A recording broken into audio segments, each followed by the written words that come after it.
Part 2. ఇది కూడా controversial అవ్వచ్చు, అయినప్పటికీ టాప్ 5 బ్రాండ్స్లో సరిచేయాల్సిన విషయాలంటే మనం చూసేసాం. కానీ అవి కాకుండా ఇంకో 12 బ్రాండ్లు ఉన్నాయి. వాటిలో కూడా అప్రోచ్ చేయాల్సినవి, తిరిగి ఆలోచించాల్సిన విషయాలు, సరిచేయాల్సిన విషయాలు చాలా ఉన్నాయి. ఒక్కొక్కటిగా చూద్దాం.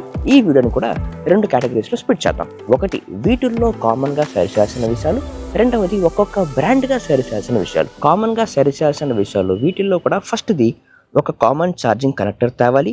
సెకండ్, రివర్స్ మోడ్ ప్రతి స్కూటర్లో, ప్రతి బైక్లో తేవాలి. కారణం ఏంటంటే ప్రతి బండిలో ఈ మధ్య రివర్స్ మోడ్ రావట్లేదు. ఇది ప్రతి ఈవీ బండిలో స్టాండర్డైజ్ చేయాలి. అండ్ థర్డ్ది, ప్రతి బండిలో బూట్ స్పేస్ తేవాలి విత్ బూట్ ల్యాంప్. కొన్ని బండ్లో అసలు బూట్ స్పేస్ రావట్లేదు, కనీసం కొద్దిగా బూట్ స్పేస్ ఇవ్వాలి. అండ్ నెక్స్ట్ మోస్ట్ ఇంపార్టెంట్, బండిలో ఫీచర్లు ఎలా ఉన్నాయి, వాల్యూ యాడ్ ఎంత చేస్తూ ఉంది, అండ్ ఆ వాల్యూ యాడ్కి ఆ ప్రోడక్ట్ మార్కెట్లో ఎలా పొజిషన్ చేశారు. వీటిల్లో 2 కేటగిరీస్ ఉన్నాయి. ఒకటి మంచి వాల్యూ యాడ్ చేస్తూ మార్కెట్లో బాగా పొజిషన్ చేసిన బండ్లు, రెండవది అలా చేయని బండ్లు. ఒక్కొక్కటిగా చూద్దాం. మార్కెట్లో బాగా పొజిషన్ చేసిన బండ్లు అయితే ఫస్ట్ది అందులో రివర్ ఇండి. ఈ స్కూటర్లో బ్యాటరీ ఫాస్ట్ ఛార్జింగ్ సపోర్ట్ చేస్తుంది. దీని సర్వీస్ సెంటర్లలో ఫాస్ట్ ఛార్జర్లు ఉంటాయి, కానీ ఆ ఫాస్ట్ ఛార్జర్ని ఇప్పుడు పబ్లిక్ చేయాలి. ఒక కంట్రోల్డ్ ఎన్వైరన్మెంట్ లో ఉంచుకొని ప్రతి ఎడ్జ్ కేస్ సినారియో ట్రై చేస్తున్నారు అనుకుంటున్నా, కానీ they have to speed things up. And second, rear view mirrors ఉన్నాయి చూసారు, చాలా చిన్నవి, క్వాలిటీ కూడా అంత బాలేదు, దీన్ని ఫిక్స్ చేయాలి. And third, dash board console మీద వచ్చే 2 రబ్బర్ కంట్రోల్స్, దీన్ని కూడా అప్గ్రేడ్ చేయాలి. హ్యాండిల్ మీద బాగా రెస్పాన్సివ్ ప్రీమియం కంట్రోల్స్ ఇస్తూ డాష్ బోర్డ్ కన్సోల్ మీద మాత్రం అటు ఇటుగా పనిచేయని రబ్బర్ కంట్రోల్స్ ఇస్తే అంత ఉపయోగపడదు, దీన్ని అప్గ్రేడ్ చేయాలి. అండ్ ఫోర్త్, హెడ్ లైట్ కాస్త బ్రైటర్ చేయాలి. అండ్ నెక్స్ట్, దీన్ని బూట్ క్లోజింగ్ ప్రక్రియ కాస్త సింపుల్ చేయాలి. ప్రస్తుతం ఒక స్వీట్ స్పాట్ పట్టుకుని ప్రెస్ చేయాలి, అప్పుడే బూట్ లాక్ అవుతుంది. దీన్ని కొంచెం ఈజీ చేయొచ్చు. Next is Rapido EV. ఇది ఇప్పుడు ఈ మధ్య లాంచ్ అయింది. వీటి షోరూమ్లు, బైక్ డెలివరీస్ ఇప్పుడు మధ్య స్టార్ట్ అవ్వబోతున్నాయి. So it is too early to talk about this bike. కానీ వీళ్ళు ఆఫర్ చేసే ఫీచర్లు, ప్రైస్ పాయింట్ అన్నీ చూసాక ఖచ్చితంగా మాట్లాడాలి అనిపిస్తుంది. దీని ఫ్రంట్ సస్పెన్షన్ కాస్త ఫైన్ ట్యూన్ చేయాలి. ప్రస్తుతం ఫ్రంట్ సస్పెన్షన్ యొక్క స్ప్రింగ్ యాక్షన్ లాంటిది కాస్త గబ్బుక్కుని అయిపోయినట్టుగా ఉంటుంది, దీన్ని కాస్త ఫైన్ ట్యూన్ చేయాలి. ఇంకా వీటి డాష్బోర్డ్ నావిగేషన్ అండ్ సాఫ్ట్వేర్ ఫీచర్లు ప్రస్తుతం బీటా వర్షన్లో ఉన్నాయి, ఇంకా వాటి మీద పని చేస్తున్నారు. ఈ బైక్ డెలివరీ స్టార్ట్ అయినాక ఈ సాఫ్ట్వేర్ ఫీచర్లు ఇంకా ప్రతి ఫీచర్ కూడా వస్తుంది అని ఆశిస్తున్నా. Third is Bounce Infinity. ఈ స్కూటర్లని ముందర డైరెక్ట్ టు కస్టమర్ ఒక పర్సనల్ స్కూటర్స్గా అమ్మేవాళ్ళు, కానీ ఈ బండి ఫీచర్లు, స్పెసిఫికేషన్స్ అన్నీ కూడా ఒక డెలివరీ ఎగ్జిక్యూటివ్కి, B2B యూస్ కేస్కి పర్ఫెక్ట్గా ఉంటుంది. ఇప్పుడు మొత్తానికి తిరిగి ఈ బండి ప్రాపర్ B2B స్పేస్లో ఫుల్ ఫ్లెడ్జ్డ్గా దిగేసింది. అయితే ఏమి, ఇందులో కూడా ఫిక్స్ చేయాల్సిన విషయాలు ఉన్నాయి. అందులో ఫస్ట్ది, దీని మోటార్ పవర్ని కాస్త పెంచాలి. ప్రస్తుతం స్కూటర్లో పిలియన్ కూర్చున్నా, లగేజ్ ఉన్నా, ఫ్లైఓవర్ ఎక్కుతున్నప్పుడే బండి కాస్త మురిగి ఎక్కుతుంది. సో దీని మోటార్ పవర్ కాస్త పెంచాలి. అండ్ నెక్స్ట్, దీని హెడ్ లైట్ కాస్త ఇంప్రూవ్ చేయాలి. ప్రస్తుతం రాత్రి వేళ ఒక వైడ్ స్ట్రిప్ గా వస్తుంది, రోడ్డు క్లియర్ గా కనిపించేట్టుగా కాస్త వీలుగా చేయాలి. అండ్ నెక్స్ట్, దీని డాష్ బోర్డ్ కాస్త ఇంప్రూవ్ చేయాలి. ఎస్పెషల్లీ చార్జ్ ఎంత బ్యాలెన్స్ ఉందో చెప్పే విధానం చూసారు, దాన్ని పూర్తిగా సరిచేసి ఒక నంబర్ చూపించడం స్టార్ట్ చేయాలి. And fourth is ampere Magnus. దీని టైర్ ట్రాక్షన్ కాస్త ఇంప్రూవ్ చేయాలి. అంటే స్కూటర్ మీద కూర్చొని స్టాండ్ తీసిన వెంటనే బండి నెమ్మదిగా వెనక్కి వెళ్ళడం స్టార్ట్ అవుతుంది. స్లోప్ ఉన్నా లేకపోయినా మిగతా స్కూటర్లతో పోలిస్తే దీంట్లో కాస్త ఎక్కువ ఉంటుంది. అండ్ బ్రేక్స్ అండ్ యాక్సెలరేటర్ మధ్య కోఆర్డినేషన్ కాస్త పెంచాలి. అంటే కాస్త బ్రేక్ వాడినా యాక్సెలరేటర్ కట్ ఆఫ్ అయిపోతుంది, దీన్ని ఖచ్చితంగా ఫిక్స్ చేసి తీరాలి. నెక్స్ట్, మార్కెట్లో బాగా పొజిషన్ చేయని బండ్లు. ఫస్ట్ది ఆంపియర్ నెక్సస్. ఇది 2 ఏళ్ల కిందట పర్ఫెక్ట్గా ఉండింది, ఇవాళ కాదు. ఫస్ట్ది మాత్రం కనీసం 20 kilometres of real range add చేయాలి. అండ్ నెక్స్ట్, దీని పెర్ఫార్మెన్స్ కాస్త పెంచాలి. ప్రస్తుతం సాఫ్ట్ యాక్సెలరేషన్ ఉంటుంది, అందులోనూ ఎకో మోడ్ అయితే మరింత సాఫ్ట్ గా ఉంటుంది. దీని పవర్ మోడ్ కూడా సాఫ్ట్వేర్ యాక్సెలరేషనే, దీన్ని కాస్త ఇంప్రూవ్ చేయాలి. అండ్ నెక్స్ట్, దీని బూట్ స్పేస్ కాస్త పెంచాలి. కానీ మోస్ట్ ఇంపార్టెంట్, ఆంపియర్ ఒకసారి ఈ ప్రోడక్ట్ లేనప్పుడు చూసి ఈ నెక్సస్ ని ఎలా పొజిషన్ చేయబోతున్నారో ఒకసారి తిరిగి పరీక్షించాలి. ఎందుకంటే ఆంపియర్ నెక్సస్ 1.2, 1.3 ల్యాక్ వస్తుంది, కేవలం 90 కిలోమీటర్ల రియల్ రేంజ్. ఇప్పుడు ఈ స్కూటర్ని ఒక ప్రీమియం ఆఫరింగ్గా ఇవ్వబోతున్నారు అంటే ఆ ప్రైజ్ రేంజ్కి కనీసం రేంజ్ ఒక 20 కిలోమీటర్స్ పెంచాలి. కీ ఫాబ్ తేవాలి, డాష్ బోర్డ్ ఫీచర్లు తేవాలి, సాఫ్ట్వేర్ ఫీచర్లు తేవాలి, బూట్ స్పేస్ పెంచాలి, హిల్ హోల్డ్ అసిస్ట్ తేవాలి, ఇవన్నీ ఉన్నాయి. లేదు, ఇంతే రేంజ్ ఇవ్వగలం, ఇన్నే ఫీచర్లు ఇవ్వగలం అంటే ఒక బడ్జెట్ ఆఫరింగ్గా దీన్ని మార్చాలి అనుకుంటే కనీసం 15-20 వేలు ఈ స్కూటర్ ప్రైస్ తగ్గించి 1 లాక్ రేంజ్కి తేవాలి. కానీ అలా చేస్తే ఆ చుట్టుపక్కలే ఆంపియర్ మ్యాగ్నస్ ఉంది, అది ఆల్రెడీ ఒక బడ్జెట్ బండి. దాని ప్రైస్ ఇంకా తగ్గించాలి, అప్పుడు అది అల్ట్రా బడ్జెట్ అవుతుంది. సో ఒకసారి యాంపియర్ ఈ ప్రోడక్ట్ లైనప్ని తిరిగి పరిశీలించాలి, ఎలా పొజిషన్ చేయబోతున్నారు, ఎంత ప్రైజ్లో ఎంత ఆఫరింగ్ ఇవ్వబోతున్నారు అని చెప్పి. అండ్ నెక్స్ట్ ఈ సింపుల్ వన్.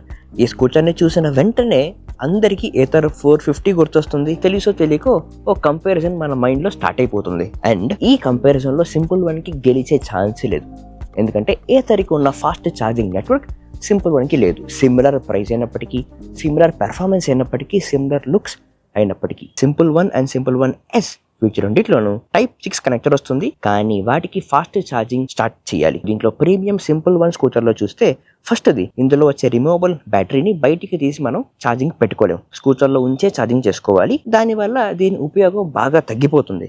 సో ఈ బ్యాటరీని మరింత ఫంక్షనల్ చేయాలి, ఇంకా బాగా ఉపయోగపరుచుకునే వీలు కల్పించాలి. ఇన్ఫాక్ట్ దీంట్లో వచ్చే రిమూవబుల్ బ్యాటరీస్ వలనే చాలా మందికి బ్యాటరీకి సంబంధించిన సమస్యలు వస్తున్నాయి. నాతో సహా నేను చేసిన రేంజ్ టెస్ట్ లో 20% కంటే ఛార్జ్ తగ్గినప్పుడు బండి ఆగిపోయింది. అది రిమూవబుల్ బ్యాటరీలో వచ్చే సమస్యగా తేలింది. దీన్ని ఫిక్స్ చేసి తీరాలి. ఇన్ఫాక్ట్ దీన్ని బూట్లో వచ్చే బ్యాటరీ తీసేస్తే Simple One and Simple One S రెండు కూడా ఒకేలా ఉంటుంది, ఒకే రేంజ్ ఇస్తుంది, అన్ని ఒకటే. ఇంకా స్కూటర్ల శారీ గార్డ్ కాస్త సాలిడ్ చేయాలి, స్ట్రాంగర్ చేయాలి. 1 నెల 2 నెలలకే బ్రేక్ అయిపోతుంది అనే వింటున్నా. ఇంకా స్కూటర్లలో వచ్చే రైడింగ్ మోడ్స్ కి ఛార్జ్ లిమిటేషన్ ఉంది. అంటే high performance mode sonic mode కేవలం 65% ఆఫ్ ఛార్జ్ దాకానే పనిచేస్తుంది. డాష్ మోడ్ 55% దాకానే, రైడ్ మోడ్ 45 దాకానే, మిగతా అంతా ఎకో మోడ్. 1,70,00,80,000 పెట్టి కొన్న స్కూటర్లలో రైడ్ మోడ్ మీద ఛార్జింగ్ లిమిటేషన్స్ నాట్ యాక్సెప్టబుల్. ఏ ఛార్జ్ లెవెల్లో అయినా, ఏ రైడింగ్ మోడ్ అయినా యాక్సెస్ చేసే వీలుగా బండిని ఫిక్స్ చేయాలి. Next is Diplos Max. ఇది చాలా మంచి సాలిడ్ లోడ్ క్యారింగ్ స్కూటర్. ఈ బండిని నేను దాదాపు 2 వారాలు ఎవ్రీ సింగిల్ డే వాడాను. స్కూటర్ని జస్ట్ ఛార్జింగ్ పెట్టడానికే 1/2 గంట సమయం పడుతుంది. ఛార్జ్ అయినాక ఛార్జర్ని డిస్కనెక్ట్ చేసి బ్యాటరీని స్కూటర్తో మళ్ళీ కనెక్ట్ చేయడానికి ఇంకో 5 మినిట్స్ బొక్క. ఇంకా దీని డాష్ బోర్డ్ని కూడా అప్డేట్ చేయాలి. కాస్త ఫంక్షనల్ అండ్ సింపుల్గా ఉంటుంది, కానీ at price point of 1.2 lakhs ఇంకాస్త మెరుగైన డాష్ బోర్డ్, ఇంకొన్ని ఫీచర్లు ఎక్స్పెక్ట్ చేయొచ్చు. అండ్ వీటిలో హిల్ హోల్డ్ అసిస్ట్ తేవాలి. ఇది ఎస్పెషల్లీ డెలివరీ ఎగ్జిక్యూటివ్స్ కోసం కాబట్టి చాలా ఉపయోగపడుతుంది. Next is VLF tennis.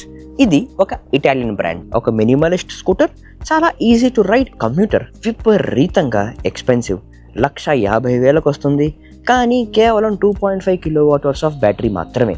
కనుక రేంజ్ ఖచ్చితంగా పెంచాలి. బూట్ స్పేసే రాదు, బూట్ స్పేస్ కూడా పెంచాలి.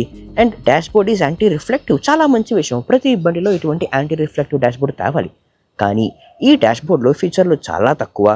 ఈ ప్రైస్ రేంజ్కి మరిన్ని ఫీచర్లు తేవాలి, ఖచ్చితంగా అప్డేట్ రావాలి. Next Honda Activa electric. ఈ బండి ప్రస్తుతం డిస్కంటిన్యూ చేశారు, కానీ ఈ ఫిక్సెస్ అండ్ అప్డేట్స్ చేసుంటే డిస్కంటిన్యూ చేసే అవసరమే వచ్చేది కాదు. ఇందులో ఫస్ట్ది ఖచ్చితంగా బూట్ స్పేస్ తేవాలి. అండ్ స్కూటర్ యొక్క ధర కనీసం 30% to 50% అయినా తగ్గించాలి. ప్రోడక్ట్ ఐడియా చాలా బాగుంది, స్కూటర్ స్ట్రక్చర్ కొనుక్కొని బ్యాటరీ గురించి సబ్స్క్రిప్షన్ తీసుకోవచ్చు అని చెప్పి, కానీ ప్రైస్ చాలా చాలా ఎక్కువ. స్కూటర్ యొక్క స్ట్రక్చర్ ప్రస్తుతం 1,20,00,50,000కు వస్తుంది. ఆ ప్రైస్ కనీసం 70,000-80,000కు వచ్చేసి బ్యాటరీ గురించి ప్రతి నెల 1,000 లేదా 2,000 రూపాయల సబ్స్క్రిప్షన్ అయ్యుంటే సెన్సిబుల్ పర్చేస్గా అయి ఉండేది. హోండా QC1 చూస్తే చాలా తక్కువ పవర్ ఉంటుంది. ఒక మాల్లోని పార్కింగ్ లాట్లో బయటికి రావడమే చాలా కష్టం. దీని మోటార్ పవర్ పెంచాలి. టాప్ స్పీడ్ కేవలం 55 kmph అండ్ రేంజ్ కూడా 80 kilometers మాత్రమే. కానీ దీని ధర మాత్రం చాలా చాలా ఎక్కువ, వాల్యూ చాలా చాలా తక్కువ. Next electric motor cycles. ఇవి ఇచ్చే ఫీచర్లకి, రేంజ్కి ధర చాలా చాలా ఎక్కువ. వీటి గురించి అయినా ఒక స్పెసిఫిక్ వీడియో చేయొచ్చు, కానీ for now to keep it very simple ఒక్కొక్క బండిగా చూద్దాం. అందులో ఫస్ట్ది ఓబెన్ ఎలక్ట్రిక్. ఇందులో వచ్చే 3 వేరియంట్స్ ఓబెన్ రార్, ఈజీ సిగ్మాల్లో ఈజీ ఒకటే బహుశా పర్ఫెక్ట్గా ప్రైసింగ్ చేశారు.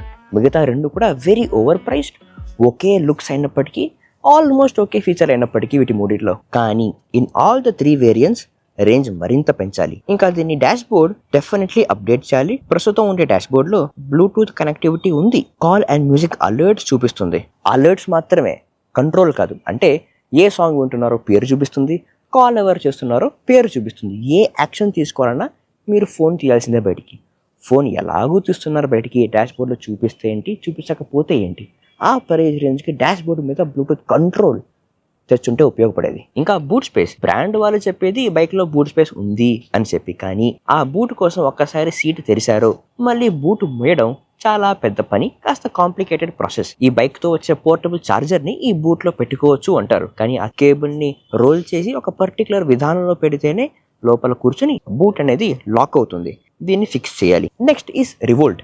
దీని RV400 బైక్ చాలా మంచి బైక్, కానీ లాస్ట్ 3-4 ఇయర్స్ లో అసలు మీనింగ్ఫుల్ అప్డేట్ రాలేదు. రీసెంట్ గా లాంచ్ అయిన దీని బడ్జెట్ వేరియంట్ RV1 లో రైడ్ ఎక్స్పీరియన్స్ అస్సలు బాలేదు. వెరీ స్టిఫ్ సస్పెన్షన్, చాలా స్లో యాక్సలరేషన్, ఇంకా హ్యాండిల్ ఎర్గోనామిక్స్ అస్సలు బాలేదు. సీట్లు చాలా థిన్ గా ఉంటాయి. సో ఒక 2-3 బ్యాడ్ ప్యాచెస్ వెళితే వీపు విపరీతంగా నొప్పెడుతుంది. చాలా విషయాలు సరిచేయాలి. ఇంకా సర్వీస్ కి సంబంధించిన కంప్లైంట్స్ కూడా చాలా వస్తున్నాయి. నెక్స్ట్ ఈస్ మ్యాటర్ ఎరా. వెల్ ఇంజనీర్డ్ గేర్లతో వచ్చే ఈవీ బైక్. ఇందులో ఫస్ట్ అయితే దీన్ని రేంజ్ కనీసం 120 కిలోమీటర్స్ చేయాలి ఫర్ దిస్ ప్రైస్ పాయింట్. ప్రస్తుతం కేవలం 105 కిలోమీటర్ల రియల్ రేంజ్ ఇస్తుంది. అండ్ సెకండ్, వీళ్ళ ఫాస్ట్ ఛార్జింగ్ నెట్వర్క్ మీద పనిచేస్తున్నారు అని చెప్పారు. సో కాస్త త్వరగా ఫాస్ట్ ఛార్జర్లు సెట్ చేస్తే ఈ రేంజ్ యాంగ్జైటీ, రేంజ్ తక్కువ ఉంది అనే సమస్యలన్నీ తీరిపోతాయి. అండ్ ఫైనలీ, ఈ బండి దాదాపు ఎవరు కొనరు. ఇది ఇచ్చే ప్రైజ్కి, ఫీచర్లకి ధర చాలా ఎక్కువ. కానీ ఒక్కసారి దీన్ని చూశారు, కూర్చొని నడిపారో మీ మధ్యలో జీవితాంతం ఉండిపోతుంది, అస్సలు మర్చిపోలేరు. This is BMW CE02. So far నేను నడిపిన 2 వీలర్లలో best ride comfort and best suspension ఇచ్చిన బండి అంటే ఇదే. కానీ ఇది దాదాపు 5 lakhs వస్తుంది. ఇచ్చే రేంజ్ మాత్రం కేవలం 110 కిలోమీటర్లు. ఫాస్ట్ ఛార్జర్ లేదు, ఫాస్ట్ ఛార్జింగ్ సపోర్ట్ కూడా చేయదు. ఇంకా దీని మీద ఒక పిలియన్ కూడా కూర్చోలేరు. పోర్టబుల్ ఛార్జర్ కూడా క్యారీ చేసుకునే వీలే లేదు, ఎందుకంటే స్టోరేజే లేదు. కానీ ఇది BMW కాబట్టి క్వాలిటీ ఉంటుంది, బ్రాండ్ వాల్యూ అనుకోవచ్చు. కానీ వచ్చే ప్రైస్ కి, ఇచ్చే రేంజ్ కి, ఫీచర్లకి ఈ ప్రైస్ అసలు జస్టిఫైడా కాదా అనే సందేహం ఖచ్చితంగా వస్తుంది. ఇది ఒక 3 lakh రేంజ్ లో వస్తూ ఫాస్ట్ ఛార్జింగ్ కేపబిలిటీతో వచ్చుంటే ఇది చాలా మంచి డీల్ అయ్యే అవకాశం ఉండేది. No offence to any brand. ప్రతి బ్రాండ్ వాళ్ళ బెస్ట్ R&D, బెస్ట్ ఇంజనీరింగ్ వాడి, వాళ్ళు నమ్మే సిద్ధాంతం బట్టి ఈ బండి ఈ ఫీచర్లతో బయటకు వస్తే వాల్యూ యాడ్ అవుతుంది అనే గట్టి నమ్మకంతోనే దాన్ని తయారు చేస్తారు. అంటే రెస్పెక్ట్ దట్. కానీ అది 50% ఆఫ్ వర్క్ మాత్రమే. మిగతా సగం ఏంటంటే ఆ ప్రోడక్ట్ బయటికి వచ్చినాక కస్టమర్ల ఫీడ్బ్యాక్ తీసుకొని, రివ్యూస్ తీసుకొని, సరిచేయాల్సిన విషయాలు అర్థం చేసుకొని ఆ ప్రోడక్ట్ని ఎవాల్వ్ చేస్తూ వెళ్ళడం. ఈ వీడియో కేవలం ఆ ఉద్దేశంతోనే చేయబడింది. అందుకే నేను ట్రై చేసిన బండ్లు, రేంజ్ టెస్ట్ చేసిన బండ్ల గురించి మాత్రమే నేను చెప్పాను. నేను చెప్పిన పాయింట్స్లో నేను ఏమన్నా మిస్ చేసుంటే మీరు మా కమెంట్స్లో తెలియజేయండి. చాలా